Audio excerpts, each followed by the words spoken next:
आपको मालूम होगा शिव जी को दो चीजें ऐसी चढ़ाई जाती है जब व्यक्ति की ग्रह दशा बेकार चलती है, जब व्यक्ति को यश नहीं मिलता है, जब व्यक्ति को सम्मान नहीं मिलता है, व्यक्ति एक ही जगह अटक कर रह जाता है, उसको सफलता नहीं मिलती है, जब व्यक्ति को बार बार अपयश मिलता है, जब व्यक्ति को बार बार टेंशन आता है, वो डिप्रेशन में पड़ा रहता है, चिंता में पड़ा रहता है, तो शिव जी को केवल दो चीजें ऐसी चढ़ती है जो हमारे भीतर के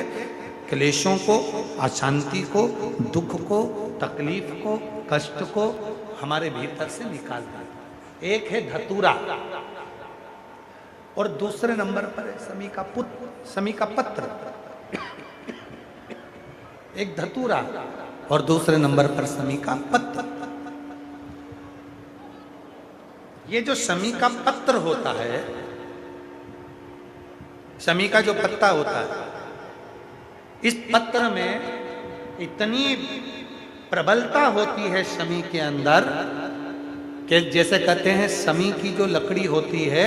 अगर वो आगी में डाली जाती है तो वो समी की लकड़ी आगी में लंबे समय तक चलती है, उसकी आग बुझती नहीं है,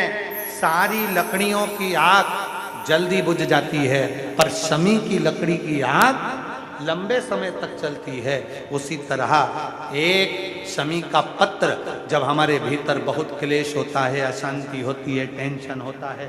डिप्रेशन होता है, जब मन में अशांति होती है, चिंता होती है, व्याधि आती हैं, तो एक शमी का पत्र जब हम भगवान देवाधिदेव महादेव को समर्पित करना चालू कर देते हैं तो हमारे भीतर की जो भी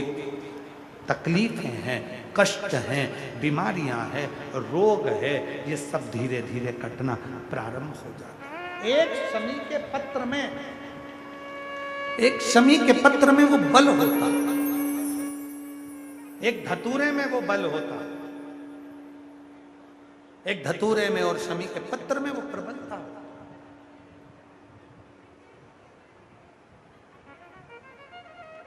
धतूरे को भी तीन तरह से चढ़ाया जाता है। जब घर में बहुत क्लेश होता है, अशांति होती है, तो धतूरे को चढ़ाने के बाद शिव जी पे जल चढ़ाया जाता है। जब कोई घर में बड़ी बीमारी आ जाती है और डॉक्टर ने कह दिया कि इसकी तो ऑपरेशन ही कराना पड़ेगा, इसको कहीं ना कहीं तकलीफ ज़्यादा ही है और ऐसा लग रहा है कि बहुत तकलीफ में जाएगी ये बीमारी, उस समय पर धतूरे में लाल चंदन और पीला चंदन लगाकर शिव जी को चढ़ाया जाता है।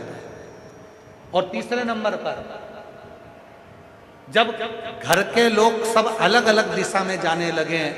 ना ये हमारी सुने ना वो हमारी सुने, सब अलग अलग दिशा में भाग रहे हैं, तब धतूरे के साथ 5 काली तिल को डालकर धतूरे पर शिव को समर्पित करना प्रारंभ किया जाता है, तो सब ठीक होना प्रारंभ।